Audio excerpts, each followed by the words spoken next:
Hi everyone, welcome back to C News. I'm Smiley, and today, we're diving into a topic that has sparked intense debate and outrage: King Charles III's handling of Prince Andrew versus Prince Harry and Meghan Markle. The double standards within the royal family have never been more obvious, and one person who isn't afraid to call them out is none other than James O'Brien. His brutal takedown of King Charles over the protection of Prince Andrew, despite his ties to Jeffrey Epstein, while punishing Harry and Meghan for simply speaking their truth, has struck a chord with many. And honestly, it's about time someone said it. Think about it: Prince Andrew, who stepped back from public duties after settling a lawsuit related to Epstein, still enjoys royal privileges, while Harry and Meghan, who did nothing illegal, were stripped of their security and royal status. Where's the logic in that? James O'Brien isn't mincing words when he calls out this hypocrisy, and in today's video, we're breaking it all down.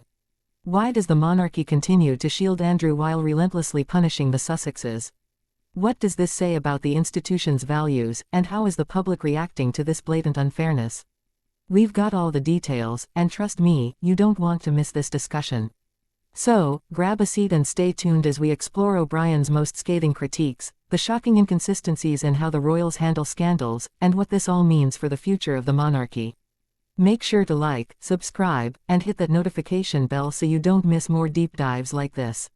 Now, let's get into it. James O'Brien, a renowned broadcaster known for his incisive commentary, has openly criticized the royal family's handling of Prince Andrew's controversies in stark contrast to their treatment of Prince Harry and Meghan Markle. O'Brien highlights a glaring disparity. Prince Andrew, despite his association with convicted sex offender Jeffrey Epstein and the subsequent settlement of a lawsuit related to these ties, Prince Andrew has continued to reside in royal accommodations and maintain certain privileges. His connections to Epstein led to a disastrous BBC interview in 2019, after which he stepped back from public duties. However, his continued residence at the Royal Lodge and retention of certain benefits have raised eyebrows. Prince Harry and Meghan Markle, in contrast, after deciding to step back from royal duties and openly discussing their experiences within the royal family, Harry and Meghan faced significant repercussions. They were stripped of their official roles, and their security arrangements were withdrawn, leading to heightened concerns about their safety. This move underscores the couple's vulnerability without official protection. O'Brien argues that this disparity reflects a deeper issue within the institution, suggesting that the monarchy appears more lenient towards serious allegations involving Prince Andrew while adopting a stricter stance against Harry and Meghan for their public disclosures. This perceived double standard has fueled public debate and criticism. A significant aspect of this debate revolves around security provisions. Prince Andrew, even after stepping back from public duties due to his controversial associations, Prince Andrew retained his taxpayer-funded security. Reports indicate that the Executive Committee for the Protection of Royalty and Public Figures (RAVEC) determined he was still entitled to publicly funded bodyguards, despite no longer performing official royal duties. This decision has been a point of contention, especially considering the severity of the allegations against him. Prince Harry and Meghan Markle, conversely, after their decision to step back from royal duties, Harry and Meghan's security arrangements were significantly altered. Their publicly funded security was withdrawn, leading Prince Harry to seek legal action to ensure his family's safety during visits to the UK. This move underscores the couple's concerns about their vulnerability without official protection and has been a focal point in discussions about fairness within the royal institution. This dichotomy in security provisions has fueled discussions about fairness and the criteria used to allocate protection within the royal family. It raises questions about the values and priorities of the institution, especially when comparing the nature of the situations involving Prince Andrew and the Sussexes. Beyond the internal decisions of the royal family, O'Brien has also critiqued the media's portrayal of these events.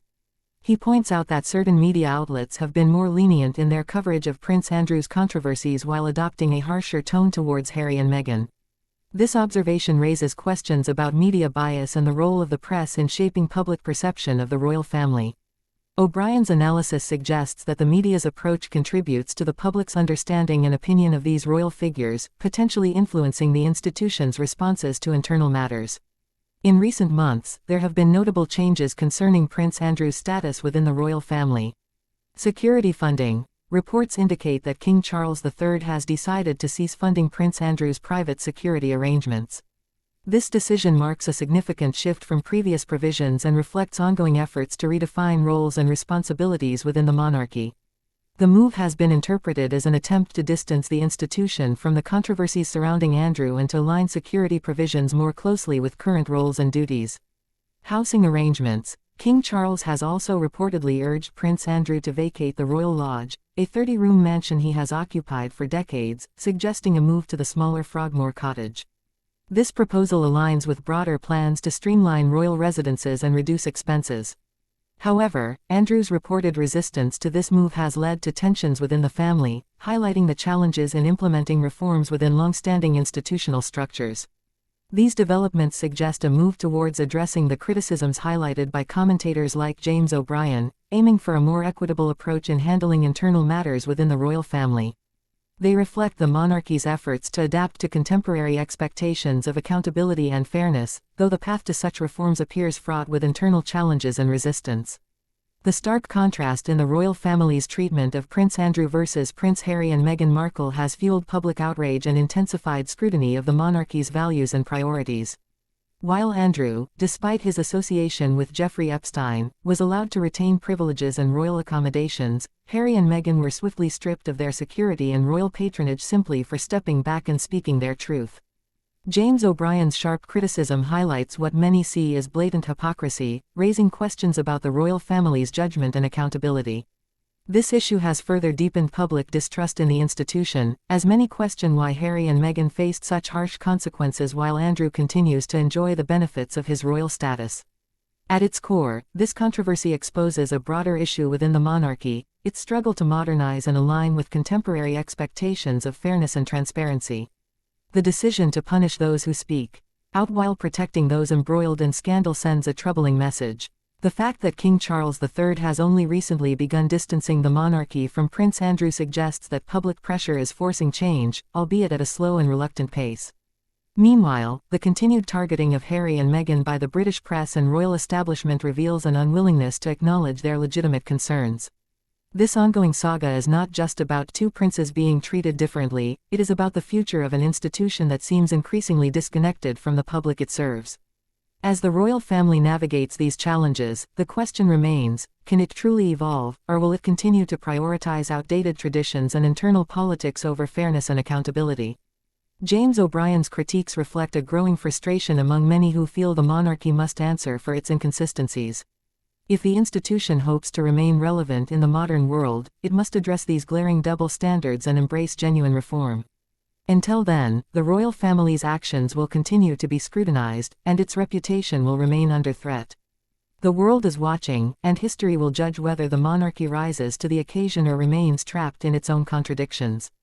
Thank you for watching. If you found this discussion insightful, please like, share, and subscribe for more content on current affairs and societal issues.